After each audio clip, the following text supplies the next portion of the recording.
You chose this.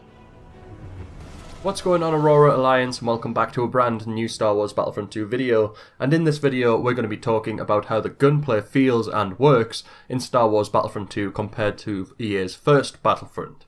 If you have played EA's first Battlefront, you probably will agree with me that it takes very little skill to be good at that game. If you're in first person, or if you're in third person, if you fire your blaster, it tends to be about the same sort of accuracy. In the first Star Wars Battlefront, there is also no real difference between aiming down sight to fire your blaster and firing from the hip.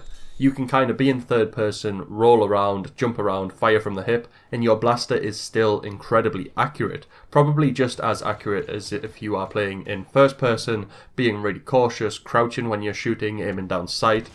It's still the sort of same thing as just rolling around, jumping all over the place in third person, firing your blaster everywhere, and that is one of the things that a lot of people had a problem with. There was next to no skill gap in the first Star Wars Battlefront by EA. In Star Wars Battlefront 2, that has all changed. There is a bigger skill gap, and it's going to take a lot more time to actually master the game in terms of gunplay. You won't just be able to come on and in your first game drop 50 kills and be amazing at it. Like I said, it's going to take a lot more time to master, and the skill gap is going to be a lot bigger. And this might frighten a lot of people, but the game is sort of that rich in content that you are going to want to play this game for a very long time. So the more time you play it, the better you get, and because there's more content in the game, you're going to want to play it more, which means you will get better at it eventually. At EA Play, I noticed that the gunplay has changed so much. If you are firing at someone in Star Wars Battlefront 2, in third person, you do notice a lot of recoil, just as much as if you were in first person firing at someone from the hip. You do notice a lot of recoil. Even if you are aiming down sight, there is still quite a bit of recoil there, so that is something cool that they've added to make the game a little bit harder. There is a big difference between firing from the hip and aiming down sight. If you aim down sight, the gun becomes a lot more accurate and it's sort of easier to control, whereas if you are firing from the hip, your blaster bolts tend to spread out a lot more over the time that you are firing, so you are finding yourself having to burst fire just to keep control of the weapon, whereas if you aim down sight, you have a bit more control when you are firing, the bullet spreads is sort of less, and you get better accuracy. In Star Wars Battlefront 2 as well, it feels like there is a sort of accuracy penalty for firing your weapon straight away after you have jumped. And I think that's a sort of good thing, because you can't really expect clone troopers and droids to be jumping around the battlefield having perfect accuracy the whole time. There will be some sort of penalty for firing straight away after jumping. You will have to jump, wait a bit, get your accuracy back, and then start firing, compared to the first Star Wars Battlefront, where you could literally just jump and keep firing all the time and your accuracy would be perfect. In Star Wars Battlefront 2 as well, when you are shooting an enemy at distance, you can't just hold down your fire button and then fire all your blaster bolts at once.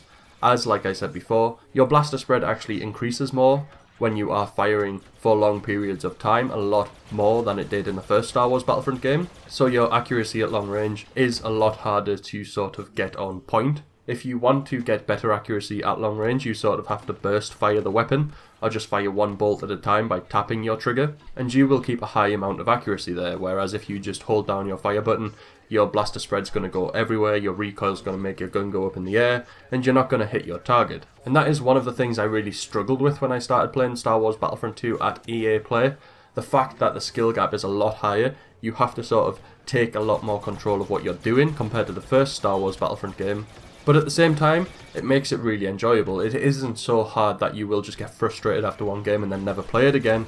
You will play it, sort of get used to it after a few games, and then you'll start to be able to improve your skill in Star Wars Battlefront 2, but it is going to take a lot longer to get used to than the first Star Wars Battlefront by EA.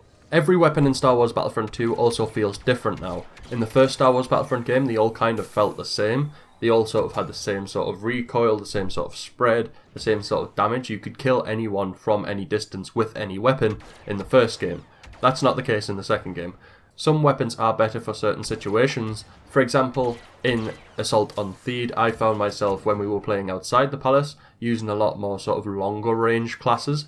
And then once we got inside the palace, I was switching to things like the Heavy, the Assault, and sometimes even the Officer, just because he's got a pistol, and it is a lot better for close range. Because sometimes with the heavy blasters, they take a little while to get started, whereas if you are using the Officer and a pistol, you can just sort of get your shots away really quickly compared to someone who is walking around with the Heavy. They have to sort of wait until their gun gets up, then start firing, where it takes sort of a shorter period of time for you to get your blaster pistol ready and finish them off. Because of all this, getting kills in Star Wars Battlefront 2 is a lot more rewarding as well.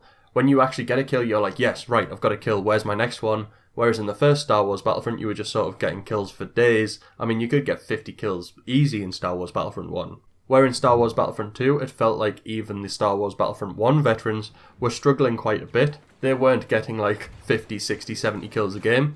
We were all sort of struggling to sometimes even get 20, 30, things like that. But just to recap on the tips for sort of improving your accuracy in gameplay when you come to play Star Wars Battlefront 2, pick your classes smart. Don't exactly pick a long range class in a sort of close range map, and don't pick close range classes in the sort of wide open spaces. If you are attacking someone at long range, make sure to burst fire or single fire your blaster. Don't just hold down the trigger, because that's not going to work. It's going to spread out a lot more, the recoil is going to go up in the air, and you're going to miss your target completely. Whereas if you burst fire or just single fire your weapon, you'll keep your accuracy and keep your highest amount of damage. Also, whenever possible, if you are going for a kill, aim down sight. If you aim down sight or zoom in, as it is in third person, you will have increased accuracy, and it will be less likely that your shots will just go everywhere. In third or first person, if you just sort of fire from the hip at someone, your shots spread out loads, the recoil goes up in the air, it's a lot harder to control.